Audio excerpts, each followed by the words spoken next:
In this video, I'm going to show you how new studies are showing carbohydrates are a newfound fat loss strategy amongst men, and how men everywhere are eating more carbohydrates to hyper-target their metabolism, to boost their metabolism, and eat more food and lose more body fat. And so in this video, we're going to be going through separate studies that are showing why low-carb days are now over and why low-carb diets are no longer working amongst men, the science behind carbohydrate metabolism, and how utilizing carbohydrate metabolism allows us to boost our metabolism by eating more carbohydrates. And then we're going to go in how you can actually transition your body into more of a carbohydrate metabolism state. So make sure to stick around to the very end, because I'm going to give you some active takeaways on how you can start utilizing this approach today. So if you guys don't know me by now, my name's Adam Buttle. I'm an online metabolic specialist, and I specialize in a process called metabolic priming, which is hyper-targeting the metabolism to boost the BMR, which is 60% of your entire metabolism, which gives our clients 5 times as much fat loss by utilizing carbohydrate metabolism and metabolic priming. So I've worked with 400 men in 7 different countries leading up into this point, and utilizing this approach, we've been able to predictably get 400 plus men to elite level body composition, 6-pack shredded, eating more food and eating more carbohydrates. And the case studies, they speak for themselves. So let's get right into today's video. I want to kind of get right into it. So these are kind of some of the current clients that are actually going through our program right now. 900 calories more per day, 400 grams of carbs more per day, down 25 pounds, no cardio. Under 100 grams of carbs versus 275 grams of carbs. 175 grams of carbs versus 450 grams of carbs on the right. 100 grams of carbs versus 350 grams of carbs on the right. 150 grams of carbs versus 450 grams of carbs on the right. 1,800 calories versus 2,800 calories. And then 400 grams of carbs more, down 20 pounds with no cardio. So if you guys don't believe me by now, I'm going to show you the actual data behind carbohydrate metabolism and how utilizing this approach will allow us to not only see predictable fat loss, but also sustainable fat loss. Because that's the goal at the end of the day. Anybody can make quick, unsustainable progress by just cutting a carbohydrate out, and any simple-minded person on the internet can just stay away from carbohydrates. But utilizing this approach, understanding how much carbohydrates you can eat, you can hyper-target certain hormone levels, and you can hyper-target your metabolism by utilizing carbohydrates. And this is why the low-carb days are over. The low-carb days are over because the last 10 years, they have pushed low-carb diets. And now the people who have been utilizing those low-carb diets are stuck under 2,000 calories, have terrible fatigue, have terrible energy levels, brain fog, and has put yourself in a position to where you no longer have the energy necessity to hold essential body functions, right? Because carbohydrates, in an instance, they are correlated to essential body functions, their body's main fuel source. Your body prefers to burn carbohydrates. And the biggest chunk of your metabolism is your basal metabolic rate, breathing, blood flow, sleeping, organ function. So when you go low carb, you start to down-regulate your metabolism. You start to down-regulate the BMR to hyper-focus on the body thinking that it is actually starving. It starts to down-regulate the amount of calories that you actually burn at rest through your BMR so it can save itself. It's a starvation mechanism that the human biology has been made up over years and years and decades of, evolution. So the risks of low carb right now is constipation, headaches, and severe carb limits can cause your body to break down fat and the ketone for energy. So the whole goal within ketosis and low carb in general is to put your body into ketosis state, where you're now producing ketones as energy in place of carbohydrates. The problem of this is nobody knows how to actually go about keto correctly. You have to be under 50 grams of carbohydrates for multiple weeks at a time before your body actually starts transitioning into a ketosis state. The problem is anytime you add more carbohydrates when you're in a ketosis state, your body's not ready to absorb the glucose, and it rejects the glucose. And so it's not sustainable because it's just a one-sided approach to dieting. It's it's very strict dieting, and nobody wants to have a strict diet the rest of their life. You need to have flexibility, because flexibility creates that sustainability you guys are wanting to get to. If you want a sustainable physique, you want to have flexibility within your diet. You don't want to have a one-sided approach to your overall diet, to where you need to lose weight and you lose 20 pounds within a couple months on a keto diet and you just gain it right back. Nobody wants to lose the same 20 pounds over and over again. So this is called ketosis. Ketosis can cause side effects such as bad breath, headaches, fatigue, and weakness. It's not clear what kind of possible long-term health risk a low-carb diet might pose. If you limit carbs for long-term, it may cause you to have too little of some vitamins or minerals, and have digestive issues. Some health experts think that if you eat large amounts of fat and protein from animal sources, your risk of heart disease or certain cancers might go up. If you opt to follow a low-carb diet, think about the fats and proteins you choose. So let's take our clients up here, for example. I want you guys to look at all of them on a low-carb diet on the left, right? Notice how they're like highly fatigued, highly inflamed, and almost looks like they're watery, right? That's their body fighting against itself. The body is accruing inflammation because it has no necessity of carbohydrates to reduce adrenal fatigue, to reduce inflammation, to reduce oxidative stress on the body. Because that's the key mechanism of what carbohydrates do. They reduce all those symptoms. They improve its parasympathetic state, which is a state of healing, and they increase serotonin levels, which is a state of, happiness hormone, to where you are reducing cortisol. And you can just see on the left how much cortisol that they have accrued over time from a low-carb diet. And this is probably the most common thing that I see on the internet from guys coming to us. We have guys apply on this channel every single day, up to 10 people every single day.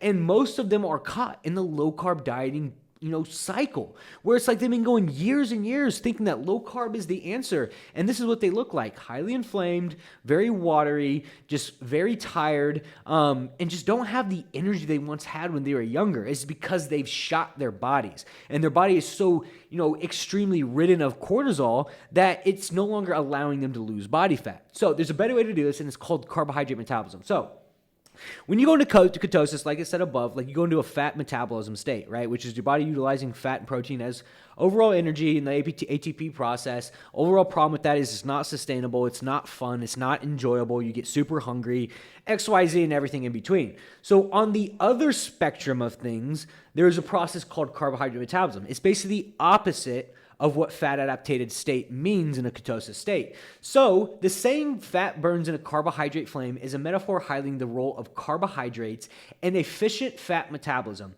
It means that the body, for effectively utilize breaking down energy, certain amounts of carbohydrate metabolism is necessity. Without adequate carbohydrate intake or utilization, the body's ability to break down and use fat for energy can be compromised. Carbohydrates as a trigger. Carbohydrates through the process of glycolysis produce pyruvate, which is a key component in the Krebs cycle, also the citric acid cycle. The Krebs cycle is a central metabolic pathway where acetyl-CoA, derived from both carbohydrates and fats, is further processed to generate energy. So fat metabolism needs a flame. Just as a fire needs a killing to get going, fat metabolism needs a flame of carbohydrate metabolism to operate efficiently. The Krebs cycle acts as that flame. While carbohydrates are crucial in the body can also produce glucose from non-carbohydrate sources like ketosis. When the body carbohydrate intake is low, this helps to maintain the Krebs cycle and maintain fat burning, but it is not as efficient as using glucose directly from carbohydrates.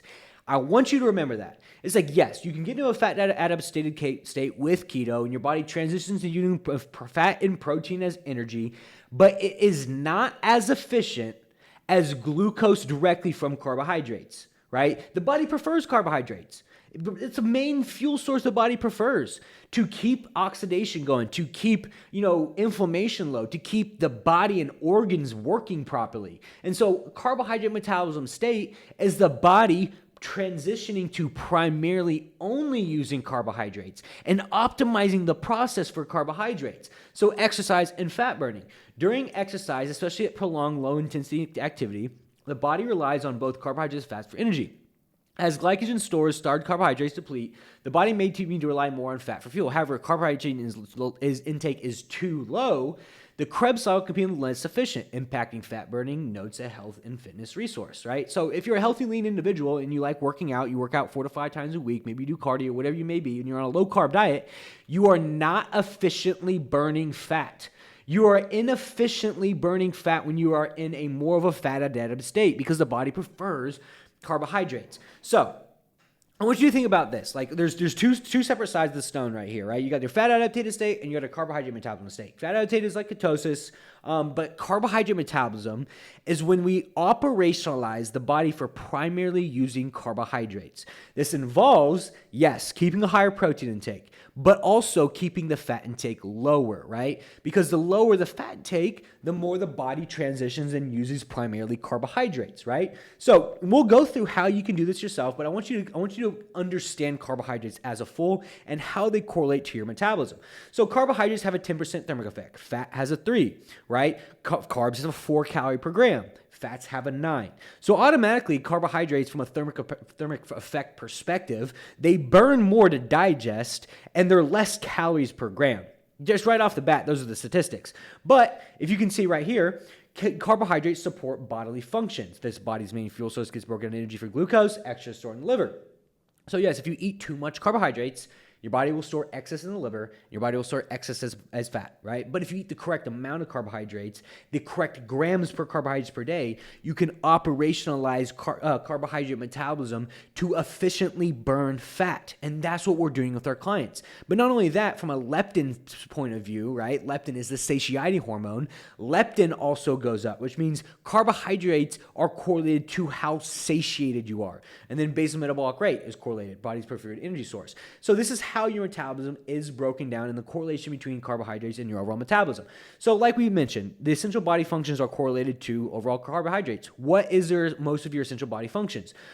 Breathing, blood flow, sleeping, and organ function, right? What carbohydrates actually support? So carbohydrates support the 60 to 70% of your entire metabolism, right? So when we start to down-regulate carbohydrates, we start to down-regulate your basal metabolic rate. And when we start to down-regulate your basal metabolic rate, what happens as a consequence is we start to down-regulate hormones in the thyroid, right? And so this is an actual study that they did on T3, which is the active thyroid hormone, and your metabolism, right? In men, reducing carbohydrate intake can lower levels of the active thyroid hormone by impacting the conversion of T4 to T3, potentially affecting insulin's role in the conversion process. This happens because carbohydrates influence the enzyme responsible for converting T4 into T3. So metabolism slowdown. Lower T3 levels can result in a slower metabolism, as T3 is vital for regulating metabolic rate. What is your metabolic rate?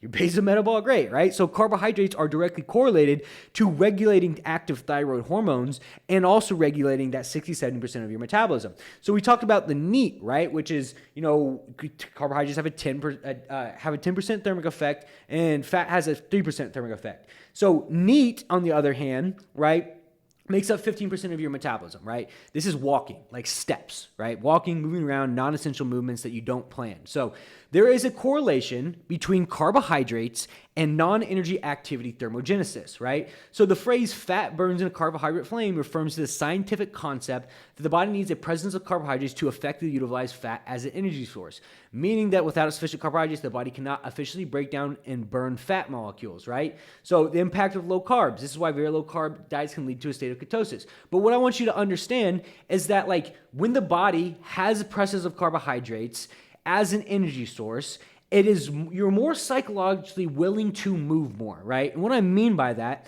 is let's say you have a ton of energy. Let's just say right now you just got a burst of energy. How much more likely are you to go out, you fidget, move around, walk, and just psychologically move around more, as opposed to being in a low carb ketogenic state where you're tired all the time? How much more psychologically are you going to focus on this non-energy activity thermogenesis? How much more psychologically are you going to move? You're going to move a lot less. So the feedback that we get from our clients all the time is I have so much more energy now. My energy is so much better. I haven't had this energy since I was 20 years old. And that is correlating to non-essential activity thermogenesis, right? Non-exercise activity thermogenesis is the non-exercise way that you move, fidgeting on the keyboard, walking around, pacing. And so if you have more energy, are you psychologically going to move more without even thinking about it? Absolutely, right? You're going to laugh more. You're going to breathe more. You're just going to move around more because you have more energy psychologically. So there is an impact between non-energy activity thermogenesis and carbohydrates. And then getting into the thermic effect of food, which we talked about with the carbohydrates being 10 and fat being 3, thermic effect of food makes up 10 to 50% of your metabolism, right? So switching from fat to carbohydrates, you simply have a 3 times as big of a thermic effect, which means that you burn more food that you eat by eating more primarily carbohydrates at a high carb, low fat diet. So carbohydrate metabolism, in an essence, targets these essential parts of your entire metabolism: thermic effect of food, basal metabolic rate, and non-energy activity thermogenesis. And they all correlate in separate individual ways, but it's important to note that carbohydrates do have a direct correlation to, 95% of your metabolism. is made up of carbohydrates and how carbohydrates are utilized. And then what you guys focus on, where most people go wrong, is most people are just killing themselves with cardio for minimal returns, while we got clients doing no cardio, making better progress, eating more food, not hungry, feeling satiated, having more energy for the friends and the family and the wives. And you guys are killing yourself, starving yourself, downregulating metabolism, and overdoing cardio because you think that this 5-10% is going to create a bigger impact than trying to outsmart your hormones. So this is why it's important to understand how your metabolism does work, right? So how do we put this all together into like more of a key concept of how to actually transition your body into carbohydrate metabolism state? So we're going to walk through how to do this properly, but in essence, what we need to do is understand like a lower fat, higher carbohydrate, higher protein diet is going to help with transitioning the body into a carbohydrate metabolism state. Now, caveat behind this is that everybody's macros are going to be differently. Everybody's macros are going to be different based upon how much you move at work, how much you walk around, how old, how tall you are, your current weight, your current body composition. Everybody is going to have different set of carbohydrates macros based upon where you're already currently at. So like, the importance of carbohydrate metabolism to note is that it has to be very customizable. It has to be very individualized per person to actually do correctly. But this will help you make the initial progress, right? The first thing I want you to do, if you've been doing low carb for a while, the first thing I want you to do this week is drop all your cardio and just start with 8 to 10K steps a day. That's it. Drop all cardio, 8 to 10K steps a day. That's all I want you to do. Next, I want you to dial in your macros. If you've been tracking calories, you need to start tracking your macros because calories affect your weight, but macronutrients affect hormone panels, health markers, and how you look cosmetically. And then micronutrients affect how you feel. So dial in your macros. Extremely important, okay? So when you find your starting calories, so let's say you're eating 2,000 calories a day. You still want to eat 2,000 calories a day. You don't want to switch out what you're already currently eating per day. You just want to switch around the macronutrients, okay? So most people who come to me, most men who come to me, already got a good protein goal, 1 gram to 2.2 grams per day. That's fine. Keep the protein goal exactly where it's at. All I want you to do is take your body weight times 0.3 in fat and then drop your fat to that amount. And then the rest of the macros that equal up to that starting calorie amount, fill the rest with carbs. What you're doing is a macros-based switch. You're switching out fats for more carbohydrates. You're not eating any more or less calories. So the law of thermodynamics even states that calories in versus calories out. If you're not eating any more calories, any more or less calories, then you're not going to have effect to like gaining body fat essentially, right? You want to be able to switch the macros out simultaneously, right? You lower the fats, you raise the carbohydrates in its place, and then each week, because after the first week, you'll see progress. You'll start to lean out. You start to feel a little bit better energy. Your digestion will start to get better. Your mental clarity will start to get better. You're going to start to see changes in the mirror. And the next thing you want to do, I want you to raise them. Raise your carbohydrates from 2,000 calories to 2,100 calories. And then wait another week and wait for your body to respond. Because the whole caveat behind transitioning your body into a carbohydrate metabolism state is there is a transitionary period within the body that your body needs to understand how to utilize the newfound glucose properly. So wait a week. Just wait a week, right? See how your body is. Is your weight at or below what it was last week? Yes. Okay. Is your body composition progressing? Yes. Okay. Add just 100 more calories of carbohydrates. And then wait another week and do the same thing. See, like, is my body composition progressing? Yes. Okay. Is my weight at or the same? Yes. Okay. And you can do this because sometimes there will be weeks where you go up a little bit in weight, but wait it out. Just trust the process. Wait it out another week and wait for your body to respond properly, because this is a very individualized approach and customized based upon how well the individual actually responds. But it is a process that is predictable when you understand when the body has fully transitioned into utilizing the newfound glucose properly and when you are okay to give the body a little bit more carbohydrates, right? And that's the same thing we have done with each one of these clients up here. Each week as they check in, they'll check in with their energy levels, they'll check in with their body composition, their weight, and they'll check in with all the data points that we need to know how their body is progressing correctly. Keep in mind, none of these guys have gotten to a cut. None of these guys are doing any cardio, right? They simply are just utilizing the approach of metabolic priming through carbohydrate metabolism to transition their body into a carbohydrate metabolism state after using ketosis for so long that it actually destroyed their metabolism. We are quite literally repairing these men's metabolisms to eat more food. Imagine if you were 57 years old, eating 2,800 calories, and you had abs, right? How much more sustainable would that be? How much more sustainable would it be if you're eating 3,200 calories and you had 450 grams of carbs to eat per day? How much more sustainable would it be if you had 350 grams, 450 grams, 200, even 275 grams of carbs that you are allowed to eat per day?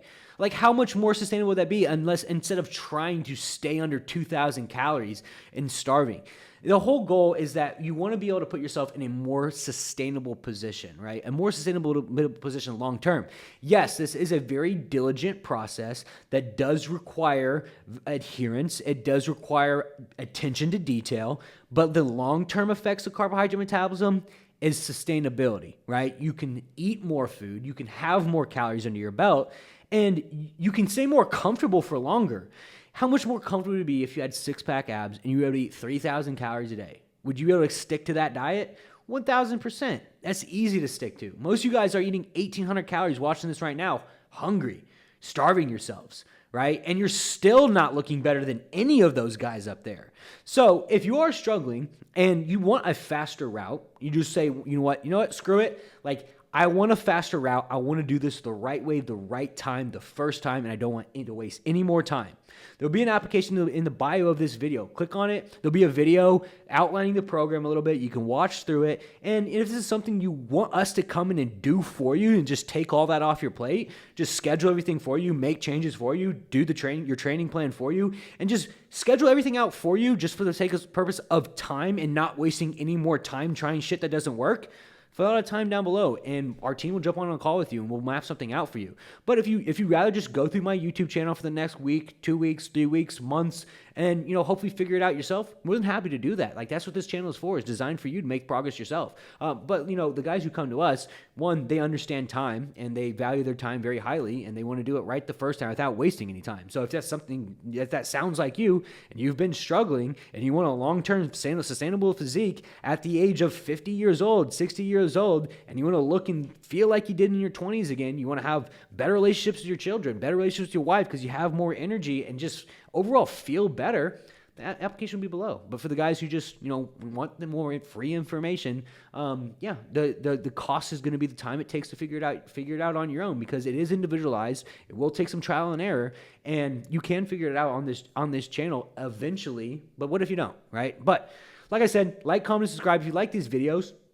I'm going to keep doing this, and I'm going to keep preaching the purpose of carbohydrate metabolism, because I've seen what it's done for 400 plus men that I have worked with when we were able to finally get them to a point in their lives when they enjoy the way they look, they aren't hungry, they feel better, they have better energy. And so I'm going to keep making these videos in the purpose of hoping to help you guys out. But for the guys who just want to cut the time, say, screw all the bullshit, I just want this done now, today, tomorrow, and want to start seeing progress this week, that link will be below. So I'll see you guys next time.